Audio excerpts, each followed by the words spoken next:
Thanks for tuning in for another Essential RC flight test, and I have here the new FMS Fox from our friends at banggood.com. Now this comes in two versions, the T-tail version or the V-tail version, and I have the V-tail version here with me today. The specs for this are on the screen now. It's a very quick assembly model. Comes with the servos already in place and the speed control of the motor and the folding propeller. You need your transmitter, receiver and a 2-cell 350 milliamp hour pack to fly this. Part count is quite low. You just have to glue the tail together. And a little tip I would give you is that there's a grub screw in the quick link for the V-tail, and you should undo that grub screw before you try and attach the horns to the end of the push rods. It's a very good idea to do that, because otherwise you might end up pulling the horns you've just glued onto the V-tail. So take care doing that. Just to show you inside, this is a small model, so there's not a lot of space inside. So you can see there that I've used a very small receiver. It helps if it's got end pinned connections to reduce the amount of space that it takes up, and then you squeeze your, I'd say, 2-cell 350 to 500 milliamp hour pack in there. It's got a JST connector, which is quite typical for small lithium polymer batteries. Alright, so let's not hang around, let's get it in the air.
So there you go, that's the new FMS Fox V-tail from our friends at banggood.com. The link for this is in the video description and the pinned comments. Have a click, see what the price is for this.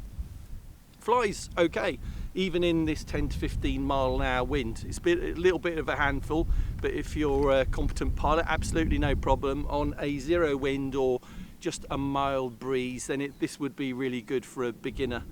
And take it up high on power, and then let it glide around. But on a breezy day like today, really good fun to chuck it around and have some fun with it. So thanks very much for watching this Essential RC flight test. You might want to subscribe for more reviews that we do of products that we get, or you might want to watch our coverage of shows that we've been to or will be going to in the near future. But thanks for watching this one. See you next time.